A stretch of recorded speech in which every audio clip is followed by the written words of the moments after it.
In my last video, I released my top 50 favorite roller coasters, and now I'll count down the best of the rest, the ones I have ranked from 51 to 100, based on my personal preferences and experiences.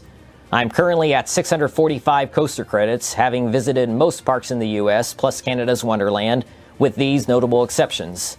This list is where we see coasters that focus more on inversions or floater airtime, so it's no surprise to see here that B&M dominates this list. Meanwhile, Intamin and RMC are barely represented here as they dominate my top 50, which has coasters that are more about ejector airtime, rapid-fire elements, and variety. Wood coasters are well represented here, above my overall percentage. And you can see with my states breakdown that the best 5 states for coasters make up over half of my top 100. Ignoring the merger, Six Flags has a clear lead in my top 50, but Cedar Fair has an even bigger lead on this part of the list, giving them the overall edge. Let's get started with number 100, which is Grizzly at King's Dominion. This is based on my 2023 rides after the recent track work, which has it running amazing and smooth for most of it. The airtime delivers, and it's a great night ride. This is now my favorite PTC Woody. 99 is Hagrid at Universal's Islands of Adventure, the Intamin family coaster. There's no airtime here, but it is a very long ride with so many interesting elements and great theming. 98 is Big Bear Mountain, the new Vekoma multi-launch coaster at Dollywood, my new favorite family coaster. It is a very long ride with great pacing and plenty of nice floater airtime throughout, plus onboard audio, and it rides perfectly smooth. 97 is Dragon Slayer, the SNS free spin at Adventureland in Iowa. This rides so much better than all the others. It flips much easier, which not only makes it crazier, but it actually makes for a more comfortable ride. Don't sleep on this one. 96 is West Coast Racers, the premier launch racing coaster at Six Flags Magic Mountain. If you can manage the discomfort collars, this is such a fun ride with great airtime inversions and the interactions that come from a guaranteed duel every time, and you ride both sides without getting off. 95 is Titan, the Giovanola Hyper at Six Flags Over Texas. I love the amazing number of airtime hills it has, in addition to the incredibly steep drop. But in all seriousness, this has great speed and intensity, and it's perfectly smooth, but this is only this high because of my long history with it. 94 is Shivering Timbers, the CCI Woody at Michigan's Adventure. This rode brutally rough last year, but my great 2019 rides holds it up somewhat. It has so much great floater airtime throughout the long ride, but the brutality of it had me doing far more laps on the much smoother Wolverine Wildcat, which actually is not ranked too far behind Shivering Timbers. 93 is Skyrocket, the premier launch coaster at Kennywood. It has a strong launch and incredible hang time and airtime, even on those last few hills. The zigzag part might be a dud, but that doesn't matter because every other element is great. 92 is Intimidator, the B&M Hyper at Carowinds. The trims don't bother me as all the hills deliver great floater airtime. 91 is Apollo's Chariot, the B&M Hyper at Busch Gardens Williamsburg. Weaker airtime than other B&M Hypers, but it has a great setting and is very smooth. 90 is Wild Eagle, the B&M Wing Coaster at Dollywood. I do love wing coasters, and this one gives such great views of the mountains and the park. Plus it has great inversions and even a little airtime. 89 is Magnum XL 200, the Aero Hyper at Cedar Point. The rough ride and the lack of variety prevent this from getting higher, but it has great views from the lift hill, and the final run of airtime hills are insane. I just wish this didn't always have over an hour line on my visit last year. 88 is Riddler's Revenge, the B&M stand-up at Six Flags Magic Mountain. If you guys can get the perch down low before it locks, there is no discomfort at all with these old stand-ups, and they are all far better than the new version. This one is maybe the most intense of them all, which might be too much for some people. 87 is Superman Krypton Coaster, the B&M Floorless at Six Flags Fiesta, Texas. I love the setting next to and on top of the quarry wall, and it has some fun inversions, but it can ride a little shaky. 86 is Joker's Jinx, the premier launch coaster at Six Flags America. The outdoor versions of this are so much better with a stronger launch, smoother ride, no mid-course, and you can see all the great head choppers. 85 is Green Lantern at Six Flags Great Adventure, my favorite B&M stand-up coaster. It's almost as large as Riddler's Revenge, but this one seems to hit that sweet spot for intensity. It rides very smooth, and the drop off the mid-course gives great airtime in the back row, far more comfortable airtime than a certain other stand-up coaster. 84 is Hydra the Revenge, the B&M Floorless at Dorney Park. This one is so quirky with the JoJo roll out of the station, the oddly shaped elements, and the airtime. I can appreciate how different this is from the others, and the lack of intensity works in its favor with no rattle or headbanging. 83 is Kraken, the B&M Floorless at SeaWorld Orlando. This has been riding smooth for me recently, and it is quite intense with great use of trenches. Please bring back the theming elements from the past. I'll never let that go. 82 is Medusa at Six Flags Great Adventure, my favorite B&M Floorless. This one is intense, smooth, no headbanging, and great theming during the ride. I still think it worked better as Bizarro. 81 is Renegade, the CCI Woody at Valley Fair. This was riding a lot rougher on last year's visit, causing High Roller to close the gap. But Renegade is still a great layout with airtime and rapid fire elements. 80 is the RMC Raptor prototypes, Railblazer at California's Great America and Wonder Woman at Fiesta Texas. These are not aging well, as the uncomfortable shoulder straps and awkward sitting position makes me not want to ride them as much when I go back. But they do have strong ejector airtime and great pacing. And if you're wondering about Jersey Devil, no, not even close. 79 is Goliath, the B&M Hyper at Six Flags Over Georgia. One of the roughest B&Ms ever, but it has a great layout, and the profiling of the hills makes for some great floater to mild ejector airtime. My ride last year bumped it up the list, as that was only a little rough. 78 is Ghost Rider, the CCI Woody at Knott's Berry Farm. This one rides very smooth, and it's a long ride with a couple of moments of nice floater airtime and decent laterals.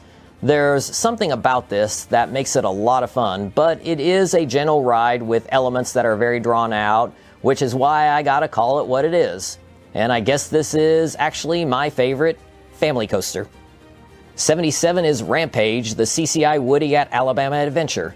This one actually is intense, and it has a great mix of ejector and floater airtime and very strong laterals, and it has a great setting at the base of the hillside. It has one of the better CCI layouts with plenty of variety. 76 is Twister at Knoebels, which I believe to be by far the best coaster at the park. It's a very smooth ride with an interesting layout featuring a few great moments of airtime and some very strong and sustained laterals. Legend only wishes it was as good as Twister. 75 is Diamondback, the B&M Hyper at Kings Island. This keeps sliding up my list, as my rides last year were better than ever. It can have a rattle, but it's been riding smoother for me lately, and it has incredible sustained floater airtime. Plus, the great operations at this park had the line so short on weekdays. 74 is Mamba, the Morgan Hyper at Worlds of Fun. Over the last 2 years, the mid-course has barely been hitting on this, allowing for the final run of hills to deliver some insane airtime. The first half also has great sustained airtime and a forceful helix. Row 3 or the very back were the best on this. 73 is Cornball Express at Indiana Beach, my favorite CCI Woody. This quirky layout wraps around other rides, making for great visuals, and it delivers incredible airtime mixed with laterals. Row 2 or the very back were giving me the best rides. 72 is Nitro, the B&M Hyper at Six Flags Great Adventure. This has always delivered for me, giving such pure floater airtime, and it has a forceful helix. Plus, it has a great setting going out into the woods, making for a great night ride. It is a very smooth and long ride. 71 is SheiKra, the B&M Dive Coaster at Busch Gardens, Tampa. The 2 drops give such great airtime, and even though it has the old restraints, I don't get headbanging because of the simple layout and smooth ride. 70 is Hang Time, the Gerstlauer Infinity Coaster at Knott's Berry Farm. It has great inversions and some hang time, plus it has great airtime on the drop and speed hill. It's a very smooth ride with a great light package at night, but it is a short ride. 69 is Val Raven, the B&M Dive Coaster at Cedar Point. This has more variety in the layout than the older ones, in addition to the usual excellent 2 drops, plus beautiful views from the top. It was rattly in the past, but it has been riding so smooth in recent years. 68 is Dr. Diabolical's Cliffhanger, the B&M Dive Coaster at Six Flags Fiesta Texas. The theming adds a lot to the ride, plus you can feel the steeper drop, and it has variety in the layout as well. Avoid the edge seats in the back row to avoid the rattle. 67 is Banshee, the B&M Invert at Kings Island. You cannot avoid the rattle here, which is the only reason this is not my favorite invert. It has the best layout of any invert, it's a long ride with no mid-course, and the awesome vest restraints eliminate all headbanging. It is a terrain coaster and it's very intense all the way up to that final inversion, giving great hang time. 66 is Cheetah Hunt, the Intamin launch coaster at Busch Gardens, Tampa. This is not a super intense ride, but it is a lot of fun with a few great moments of ejector airtime, a hang time filled inversion, and it's a long ride. The front will give the best airtime. In fact, that might be the best airtime moment in the entire park. 65 is Yukon Striker, the B&M dive coaster at Canada's Wonderland. This is clearly the best dive coaster with that incredible massive drop into the underwater tunnel, and a more complete layout follows. Plus, this ride's perfectly smooth. 64 is Leviathan, the B&M Giga at Canada's Wonderland. This is also perfectly smooth, and it has a few moments of great floater airtime, plus it holds its speed so well throughout. 63 is Candemonium at Hershey Park, my second favorite B&M Hyper behind Mako. It's one of the shorter ones, but the quality of the elements are top-notch, with great floater airtime and great visuals around the Kisses Fountain. Coming up is a stretch of mostly GCI Woodies, and I think they're all very close. They all do a great job featuring fast-paced transitions, quickly moving from one element to the next, so apply that statement to all of them. 62 is Texas Stingray at Seaworld San Antonio. This has a straight drop, great airtime, and a couple great head choppers, and it rides fairly smooth. 61 is Lightning Racer at Hershey Park. The airtime isn't as strong as the best GCIs, but there definitely is airtime here. What puts this in elite status is the fun factor with the racing, flybys, and crossovers with the other train, and it's one of the smoothest GCIs of all. Number 60 is a brief departure. It's Orion, the B&M Giga at Kings Island. This has the most variety of any Giga in the world, featuring a more interesting layout with floater, mild ejector, sideways and off-axis airtime, and a forceful helix. The great layout means it doesn't maintain its speed as well as the Gigas that are in my top 50. 59 is back to the GCIs with Kentucky Rumbler at Beach Bend.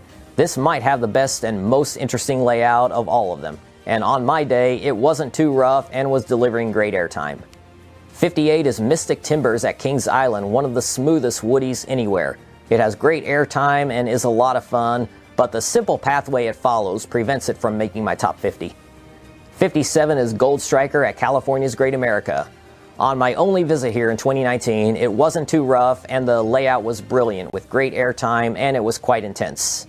56 is Thunderhead at Dollywood. The layout isn't quite as good as Gold Striker or Kentucky Rumbler, but Dollywood had this running like a dream in December. It was riding so smooth, it's a great night ride, and the airtime was almost as good as Prowler's. Now, moving away from the GCIs, at number 55, I have Full Throttle, the premier launch coaster at Six Flags Magic Mountain. It has a very strong launch, followed by a massive loop that provides the best single hang time moment that is very sustained and gives a great upside-down view of the mountains. And this ride that is not short has a nice surprise later on. 54 is Viper, the Aero Mega Looper at Six Flags Magic Mountain. One of the most intense coasters in the country, has given me my only lifetime blackout. I always feel dizzy on the mid-course, then the second half gives great hang time in the inversions. 53 is Batwing, the Vekoma Flyer at Six Flags America. I think this has the best layout of any flyer in the country. That crazy loop is the highlight, but every element delivers. It is extremely intense and perfectly smooth. 52 is the Beast at Kings Island, the only ride that I will put "the" in front of the ride's name, as it has earned it.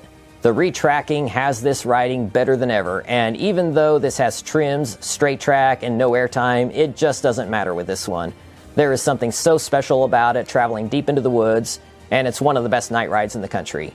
It remains the longest wooden coaster in the world. And the final coaster to miss my top 50 makes me sad. It is the defunct Vortex at Kings Island. I was able to hold this in my top 50 for 4 straight years after its closure in 2019, but it sadly got pushed out this year. I still have great memories of riding this so many times in its final days with other Vortex fans. So maybe I'm overrating it because of that, but I don't care. I love it.